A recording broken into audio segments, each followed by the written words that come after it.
السلام علیکم ورحمۃ اللہ۔ قدم آگے بڑھتے ہوئے آئیے سورہ بقرہ کی 189 نمبر آیت ملاحظہ فرمائیں۔ بسم اللہ الرحمن الرحیم یسألونک عن الأهلة قل هي مواقیت للناس والحج وليس البر بأن تأتوا البيوت من ظهورها ولكن البر من اتقى وأتوا البيوت من أبوابها واتقوا الله لعلكم تفلحون۔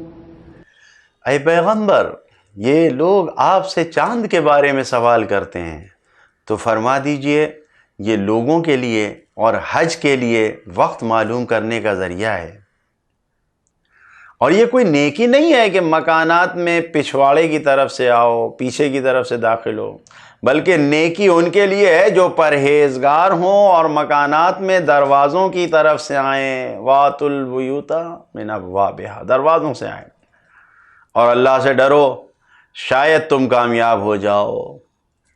مواقیت کا لفظ جو اس آیت میں آیا ہے یہ میقات کی جمع ہے۔ اس کا لغوی ڈکشنری میں جو معنی ہے کیا ہے؟ وہ مکان یا وہ جگہ، وہ وقت، وہ زمانہ جو کسی معین کام کے لیے چنا گیا ہو، کسی خاص کام کے لیے چنا گیا ہے۔ البتہ حج کے گفتگو میں جب آتی ہے تو جہاں سے حج کا احرام باندھا جاتا ہے اسے میقات کہتے ہیں، لیکن لغوی معنی میقات کے ہی جہاں سے چنا گیا ہو۔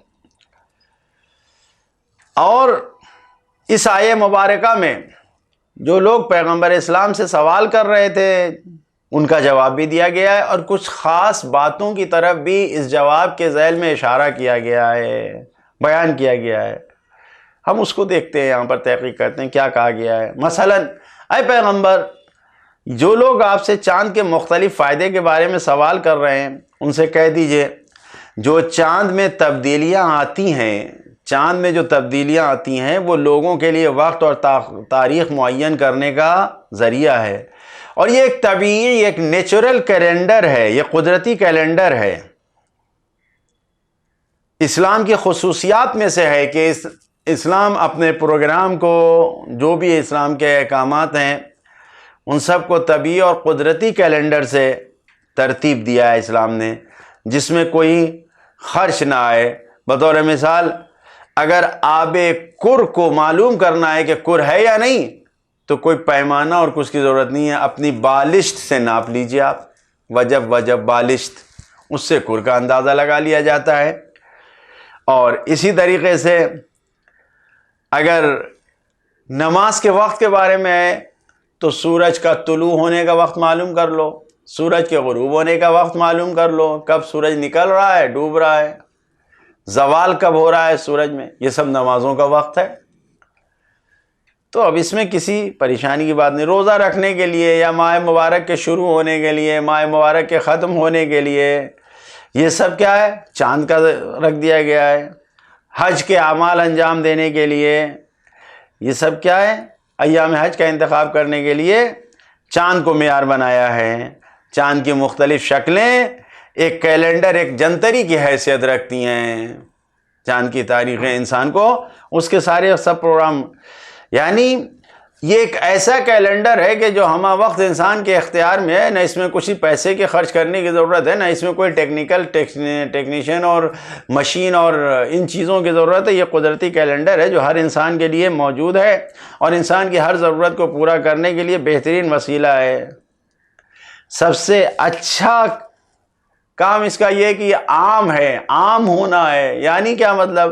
جاہل ہو یا عالم ہو، شہر میں ہو یا دیہات میں ہو، پوری دنیا میں جہاں بھی جو انسان ہے وہ اس کیلنڈر سے فائدہ اٹھا سکتا ہے، اس جنتری سے فائدہ اٹھا سکتا ہے، چاند سے فائدہ اٹھا سکتا ہے۔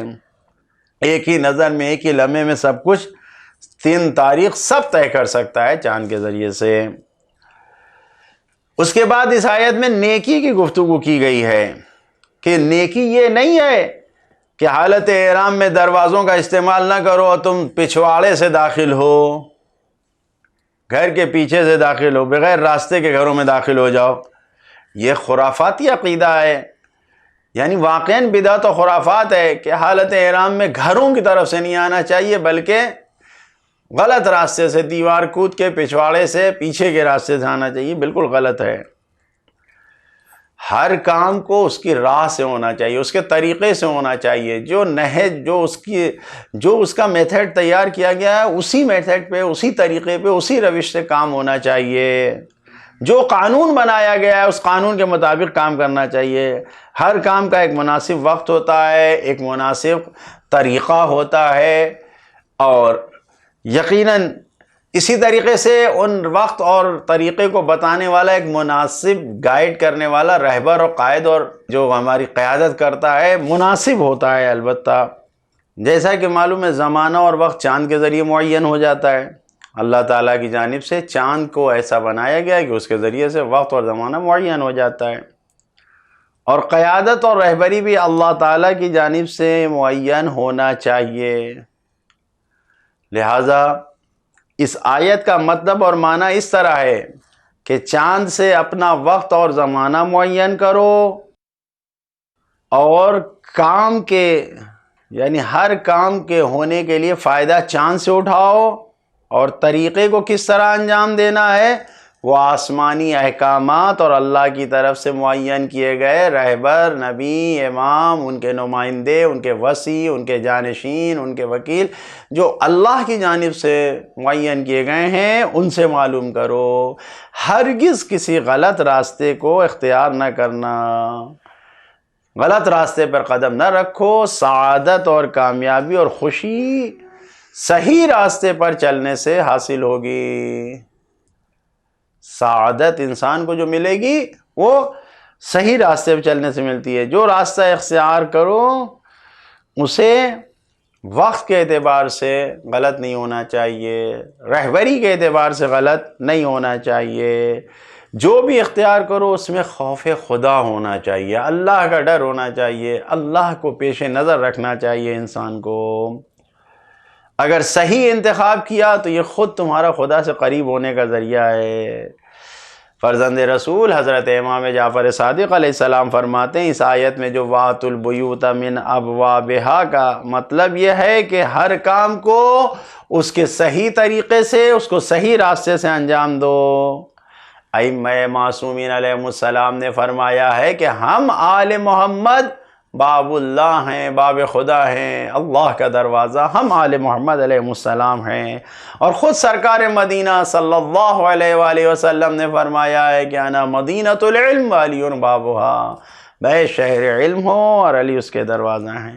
لہذا ہر چیز کو اس کے راستے سے لیں، علم بھی لینا ہے تو علی کے در سے ہی لینا ہوگا، تبھی وہ علم حاصل ہوگا جو ہمیں خداوند عالم تک لے جائے گا، اللہ تک پہنچائے گا۔